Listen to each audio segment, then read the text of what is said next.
روزہ کے دوران حیض آ جائے تو کھانے پینے کا حکم۔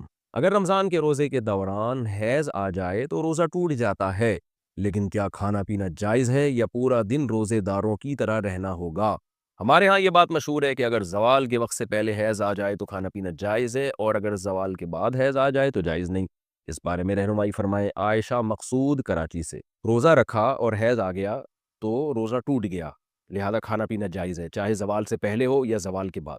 لیکن اگر معاملہ الٹا ہو گیا، کسی خاتون کو حیض آ رہا تھا سحری کے وقت میں، انہوں نے روزہ چھوڑ دیا، نہیں رکھا، کھانا پینا شروع کیا، اور دن میں کسی ٹائم پہ حیض آنا بند ہو گیا، تو جیسے ہی حیض آنا بند ہوگا اس خاتون پر لازم ہوگا کہ اب وہ کھانا پینا چھوڑ دیں۔ اگرچہ یہ روزہ ہوا نہیں ہے، بعد میں قضا بھی رکھنی ہے، لیکن کھانا پینا اسی وقت سے، کیونکہ وہ پاک ہو گئی ہیں تو اب رمضان کے، یعنی رمضان تو بہرحال پایا گیا ہے نا، تو اس لیے اس پہ اب کھانا پینا جائز نہیں ہوگا، چاہے زوال سے پہلے بند ہو یا زوال کے بعد۔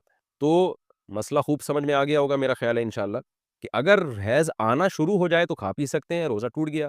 حیض آنا بند ہو جائے تو اب کھانا پینا بند کرنا پڑے گا۔ کہ ایام حیض میں غیر یقینی صورتحال ہو تو غسل کب کریں؟ حیض کے آخری دنوں میں جب ہمیں دن میں صرف یہ 1 یا 2 بار اسپاٹنگ ہوتی ہے، یقین نہیں ہوتا کہ اب خون آئے گا یا نہیں، تو ہمیں غسل کرنے کے لیے کتنا انتظار کرنا چاہیے؟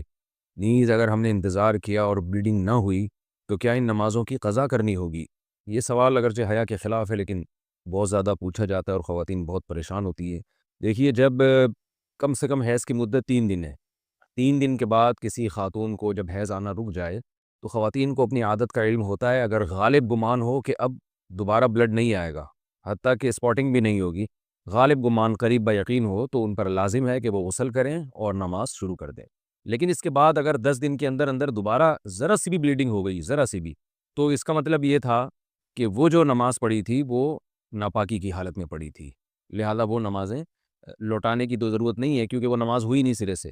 لیکن جیسے ہی اسپاٹنگ ہو تو دوبارہ سے رک جائیں نماز پڑھنے سے، اور پھر جب غالب گمان ہو کہ اب دوبارہ بلیڈنگ نہیں ہوگی تو دوبارہ غسل کر کے نماز شروع کریں۔ تو یہ ہے، تو ان کا جو اصل سوال تھا کہ ہمیں غسل کے لیے کتنا انتظار کرنا پڑے گا، تو اپنا غالب گمان دیکھنا پڑے گا آپ کو۔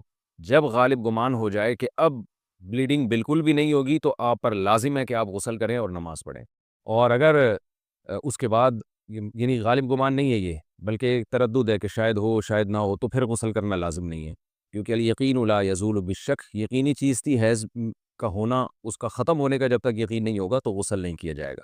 البتہ بعض دفعہ ایسے ہوتا ہے کسی خاتون کا خیال یہ ہوتا ہے کہ اب دوبارہ مجھے بلیڈنگ ہوگی، اور اس خیال سے انہوں نے غسل ہی نہیں کیا، تو پھر پتہ چلا کہ بلیڈنگ تو نہیں ہو رہی، تو پھر جو نماز قضا ہوئی ہے اس کی قضا بھی کرنی پڑے گی۔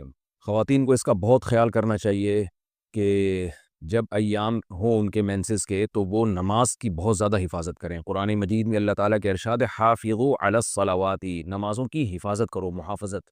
تو محافظت اسی طرح سے ہوتی ہے، اس کا خیال کرنا پڑتا ہے۔ تو فجر کی نماز اکثر خواتین کی گول ہو جاتی ہے، کیونکہ وہ سوتے ہوئے میں گزر رہی ہوتی ہے اور اس دوران بلیڈنگ بند ہو چکی ہوتی ہے۔ تو جب خواتین کو اندازہ ہو کہ ان کے ایام حیض پورے ہو گئے ہیں، جیسے کسی کو 4 دن آتا ہے، کسی کو 5 دن آتا ہے، ایک عادت ہوتی ہے ہر عورت کی، تو 4 دن جیسے آنے کی عادت ہے، تو 4 دن کے بعد پھر ان پر لازم ہے کہ وہ صبح صادق کے وقت اٹھ کر دیکھیں کہ ہمیں بلیڈنگ آ رہی ہے یا بند ہو گئی ہے۔ ایسا نہ ہو کہ سوتے سوتے میں نماز ہی قضا ہو جائے۔ تو اگر بلیڈنگ بند ہو گئی ہے تو اس وقت غسل کر کے فجر پڑھیں، اور اگر بعض دفعہ یہ بھی ہوتا ہے کہ عشاء کی نماز بھی لازم ہو جاتی ہے، مثال کے طور پر صبح صادق کا وقت شروع ہو رہا ہے 5:30 پر، 5:30 بجے صبح، تو اب رات کو تو خاتون کا خیال یہ تھا کہ بلیڈنگ ہو رہی ہے اور آخری دن ہے ان کا ایام حیض کا، تو ان پر لازم تھا کہ وہ صبح صادق سے پہلے اٹھ کے دیکھیں کہ واقعی بند ہو چکی ہے یا نہیں۔ اگر بند ہو چکی ہے تو پھر یہ عشاء کی نماز بھی واجب ہے، عشاء کی نماز بھی پڑھنی پڑے گی آپ کو۔ تو بعض خواتین بالکل اس میں غفلت سے کام لیتی ہیں۔ میں یہ نہیں کہہ رہا کہ ابھی بلیڈنگ شروع ہوئی ہے تو رات کو دوبارہ ہر رات کو اٹھ کے دیکھنا شروع کریں کہ بلیڈنگ ہے یا نہیں ہے۔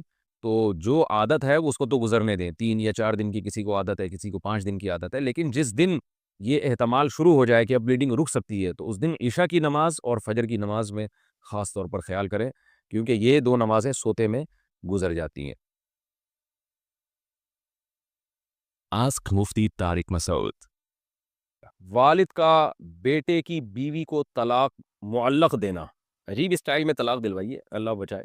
والد نے مجھے کسی بات پر قسم دی کہ تمہاری ہونے والی بیوی کو طلاق ہو جائے حالانکہ ابھی میری شادی نہیں ہوئی ہے، تو میرے لیے کیا حکم ہے، مجھے کیا کرنا چاہیے؟ عبداللہ صاحب بہار انڈیا سے۔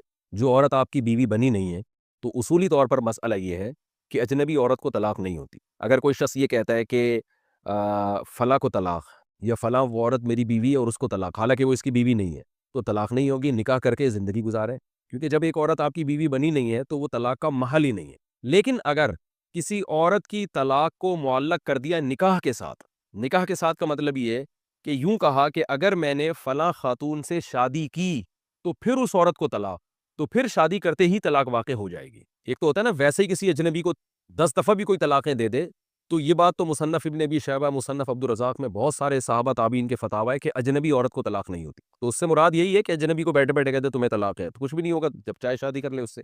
لیکن اگر نکاح کے ساتھ معلق کر دیا کہ میں نے تم سے نکاح کیا، تو چونکہ نکاح کے بعد تو یہ بیوی بن چکی ہوگی، تو معلق اگر کر دیا تو پھر طلاق واقع ہو جائے گی۔ یعنی یوں کہا نا، اگر میں نے تم سے نکاح کیا تمہیں طلاق، تو نکاح کا تذکرہ یا تو صراحتاً ہو یا معنن ہو۔ معنن کا مطلب یوں اگر کہا میری ہونے والی بیوی کو طلاق، تو ہونے والی بیوی کا مطلب یہی ہے کہ جس عورت سے میں نے نکاح کیا، یعنی ہونے والی بیوی کا مطلب یعنی اس میں یہ معنوی طور پر یہ الفاظ موجود ہیں کہ اگر میں نے اس عورت سے نکاح کیا تو اس کو طلاق۔ تو آپ نے کہ والد نے جب آپ کو قسم دلائی اور یوں کہا کہ تمہاری ہونے والی بیوی کو طلاق ہو جائے، اور آپ نے حامی بھر لی، زبان سے کہہ دیا کہ ہاں میں اس پہ راضی ہوں۔ اگر آپ نے زبان سے نہیں کہا تو پھر والد کے کہنے سے کچھ نہیں ہوگا، لیکن آپ نے زبان سے کہہ دیا کہ ہاں میں اس پہ راضی ہوں، یہ ٹھیک ہے، یا آپ نے کہہ دیا کہ ہاں میری ہونے والی بیوی کو طلاق، تو پھر جو عورت جو ہونے والی آپ کی بیوی ہے اس سے آپ نکاح کریں گے تو طلاق واقع ہو جائے گی۔ لیکن ایک طلاق ہوگی اور رخصتی سے پہلے ہوگی تو ایک طلاق بائن ہوگی۔ بائن کا مطلب نکاح کرتے ہی آپ کا نکاح ٹوٹ جائے گا، پھر آپ کو دوبارہ نکاح کرنا پڑے گا اس عورت سے۔ دوبارہ نکاح کریں گے تو 2 طلاقوں کا اختیار ہوگا۔ یہ ہے۔